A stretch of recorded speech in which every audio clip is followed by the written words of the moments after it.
Good afternoon, viewers. Welcome to our weekly conversation about the importance of balancing our body, mind, spirit, and community. My name is John, and my guest today is Counselor Melissa Carlson. Welcome to Balanced.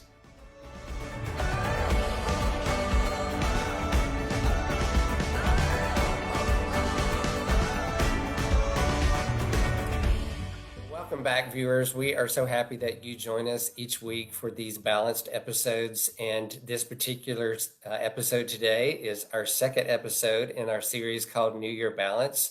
And we're edging closer and deeper into 2021. So as we go through this series, our objective is to give you some ideas that would help you start the year well, and maybe even continue and end the year even better than how you started it. So today, our guest is going to give us some thoughts about an aspect that actually helps us, I think, we'll see, but it helps our minds and our spirits together.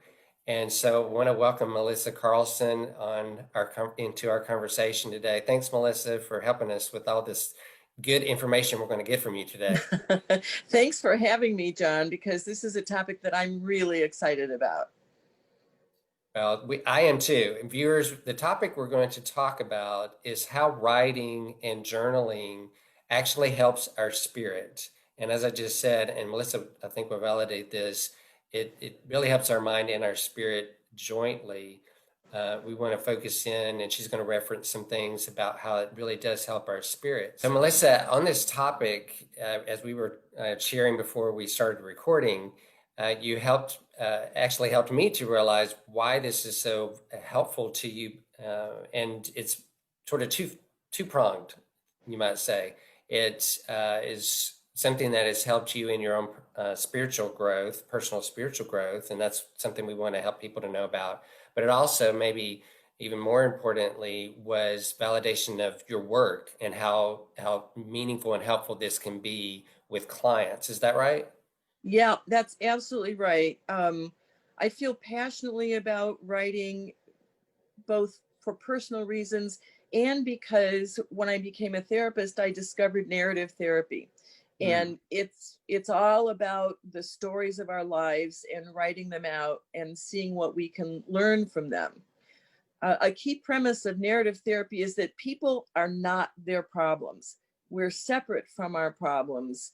So we can have better observation if we write something out, and then it's there. We can look at it, we can refer back to it. And that becomes really important, especially when we start to change, because we forget where we started. And if we want to measure change or even prove it to ourselves, we have to have a touchstone. And having something that we wrote is that touchstone. That's really good. I can only imagine how helpful that is to clients and even you as you're working with them, because you can see what their progress is or is not. Right, absolutely. Because when someone is writing a narrative, more questions come to them. I had an example just the other day. I was writing for myself, but I wrote because I was bored. I couldn't get my pen on the paper. I don't know if it was really bored, but anyway, I couldn't get started. And I remembered what my writing mentor, Pat Schneider, taught me: when that happens, write about that. So I did. I wrote, I'm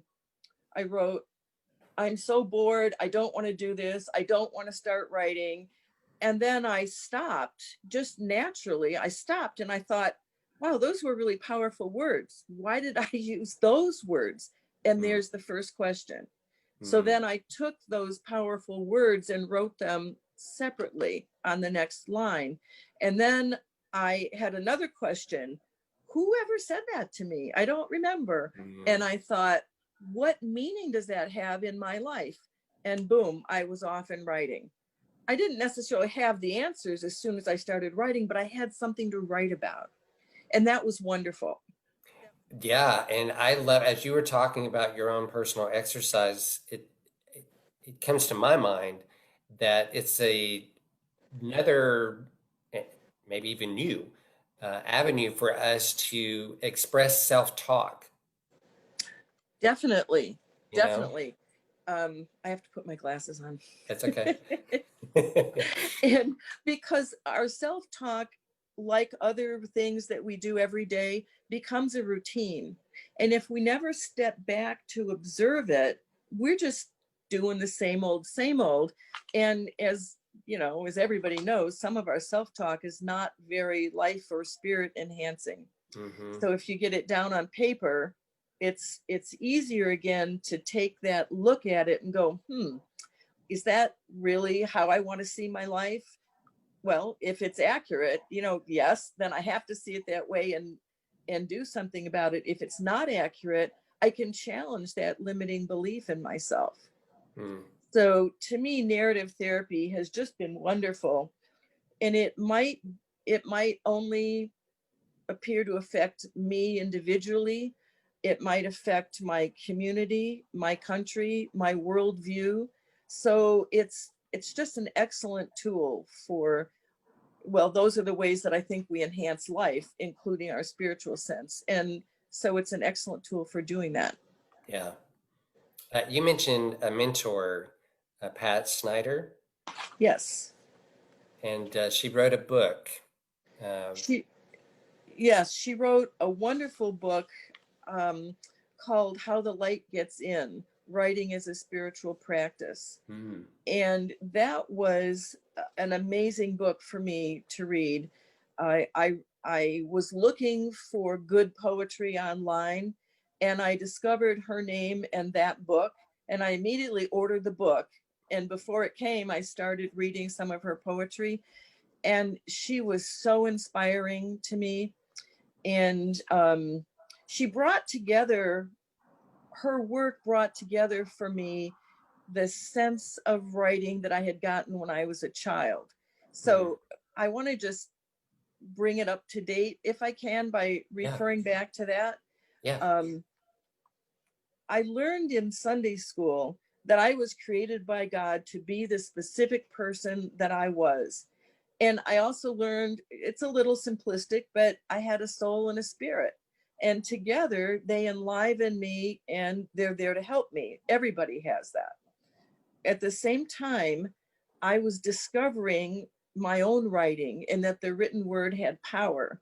I Mm, wrote little, usually sad stories and gave them to my girlfriends, and they would ooh and ah. And, whether they really liked them or not, I don't know. But it inspired me. It didn't really matter. It inspired me to keep going. Um, and then at the same time, well, a little bit older, I began reading some of the ancient prayers. And I mm, had sort of a weird aha moment, but it was an aha moment. I recognized that they were doing exactly what I was doing. They were writing, and it was connected to their spirits and to God. And I thought, I do that. Now, I didn't think that my writing was the quality or the depth of theirs. I just made the connection that writing enhances life. So I could see that as I read their prayers and other things, the Bible especially, my life was changed. And I had also seen by my own little writings that other people's lives were changed, and there was huge power in mm, that. mm, So then we come forward to Pat Schneider, who I never actually met her, but I worked with her for almost 3 years. She died in August, which was mm. a huge blow for me. I'm sorry. um, Yeah. yeah, it was a huge blow because we had really come to care about and Mm, respect each other. I mm-hmm, didn't know the I didn't know who she really was. I found out after she died, and she was an amazing person. All of her work, which was on herself, was so that she could teach others how to find their own voice. And mm, she traveled around the world teaching others to find their own voice. And that was very powerful for me. mm, Um, and I think it goes along with Luke 6:42, where he says, how can you say to your brother, brother, let me take out the speck that is in your eye, when you yourself do not see the log that is in your own eye? You hypocrite. First, take the log out of your own eye, and then you will see clearly to take out the speck that is in your brother's eye. That gave me something, and a few other verses in the Bible that said, yes, getting to know myself for the purpose of knowing God better is a really good thing to do. Writing, I found, was the way to take the log out of my eye Mm, so that I mm, could help others who had a speck in their eyes. yeah. So whether, just to give people some application kind of thoughts here, whether they're more prone to write poems or stories or prayers, for someone who's not used to doing this or hasn't, considered doing it in a while, what suggestions would you have for them to get started? Well, I have two suggestions. One I alluded to earlier, just put your pen on the paper. And if what comes out is, oh, I have nothing to say, write that. It'll take you somewhere.